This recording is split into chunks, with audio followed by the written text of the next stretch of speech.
Since the conflict broke out 21 months ago between the Sudanese army and the Rapid Support Forces, tens of thousands of people have been killed and over 12 million others uprooted from their homes.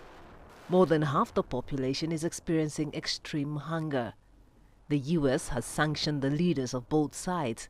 It accused the RSF and its commander, Mohamed Hamdan Dagalo, of committing genocide in Sudan's Darfur region. The U.S. also accused Army Chief Abdel Fattah al-Burhan of choosing war over negotiations to bring an end to the conflict. People are suffering grievously in Sudan. It is, again, the worst humanitarian crisis in the world. And we have been deeply engaged with our diplomacy to try to bring it to an end. We haven't, to date. But as I've said, part of our challenge in any of these situations is to keep working through it, to keep pushing, to keep pressing, to get to that one day of success.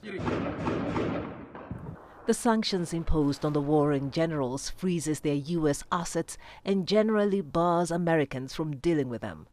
The U.S. Treasury Department, however, said it issued authorizations allowing certain transactions so as not to impede humanitarian assistance. Under the Jeddah process, the U.S., together with Saudi Arabia, have been mediating between Sudan's warring sides. Speaking at a farewell news conference, the U.S. Secretary of State regretted his failure to end the conflict. It is, for me, yes, another real regret that when it comes to Sudan, we haven't been able on our watch to get to that day of success. As I said, some improvements in getting humanitarian assistance in through our diplomacy, but not an end to the conflict, not an end to the abuses, not an end to the suffering of people. We'll keep working it for the next 3 days, and I hope the next administration will take that on as well.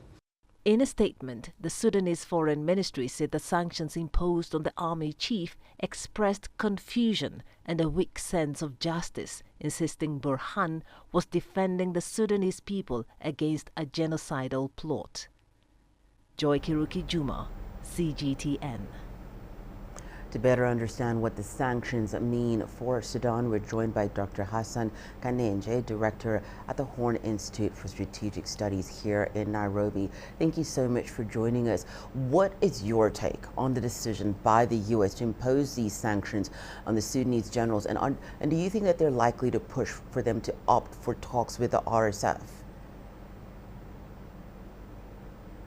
I think the sanctions, while it is welcome generally, especially in the wake of claims of genocide as well as use of chemical weapons, it's a little bit too little too late, considering that the Biden administration, I think, has squandered a lot of opportunity to actually bring parties to a negotiating table for the better part of the last 2 years.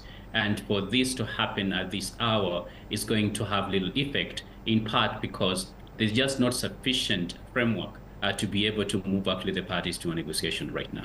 So what we've heard is the Sudanese government slamming those sanctions. And as you've mentioned as well, they're coming late into President Biden's administration. What do you think has changed? Because previously the U.S. had been seen as being in support of the ouster of former President Omar al-Bashir.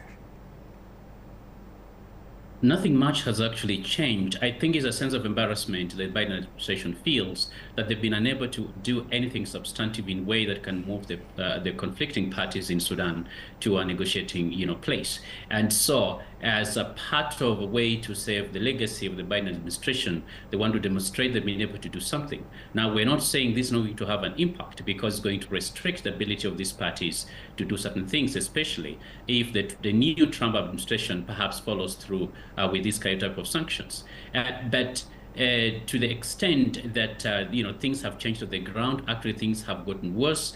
And I think Biden did not exactly focus the extent to which he needed to. And I think it's a legacy and face-saving moment for the Biden administration that only has a few days left in office. So one of the things that we hear repeatedly is that this conflict in Sudan is the forgotten crisis. It's been termed as the largest humanitarian crisis in the world right now. U.S. Secretary of State Antony Blinken has voiced regrets, and you've mentioned this as well, over failure to end this conflict. What approach do you think could be most effective in resolving this conflict? One of the trouble that has, I think, faced the number of approaches to the Sudan conflict has been the desperate and multifaceted nature in which initiatives have been undertaken. What is needed is a united initiative, not just that brings the key actors in the Sudanese theater to a negotiating table, but brings key actors that are trying to intervene in that theater to a negotiating table. And to the extent that there's been a multiplicity of initiatives, I think has hampered the ability or the likelihood of that success. And so going forward, we're going to need to harmonize the different initiatives, but bring a lot of resources to bear, both diplomatically, economically, as well as in security terms, to ensure that actually whatever is arrived at, it's going to mean anything. But in the absence of that, I think it's going to be very challenging. And so a unity of purpose in approaches is going to be critical in harmonizing the initiatives to bring about the much desired change that is going to ease the pain of the Sudanese people. We're talking about the pain of the Sudanese people. Let's talk about aid. Do you think that these sanctions could impact delivery of aid into the African nation? Sanctions always have an impact, but sanctions are more impactful and effective if they have an objective. Now, the objective of these current sanctions, for instance, is not extremely clear, or even how it's actually going to be undertaken. Second, sanctions have to be, combined by other forms of incentives to ensure that parties are actually brought to the negotiating table, and whatever that is discussed, is able to be implemented. That requires powerful third parties, such as, for instance, the United Nations, that may have the kind of acceptability in terms of neutrality to intervene, or using African Union mechanisms, if that, of course, what the parties may agree. But outside, I think a more organized, again, framework, as well as a clear objective and institutions to implement, these sanctions, they may end up having very little effect in terms of the strategic balance of forces, as well as the current status of conflict.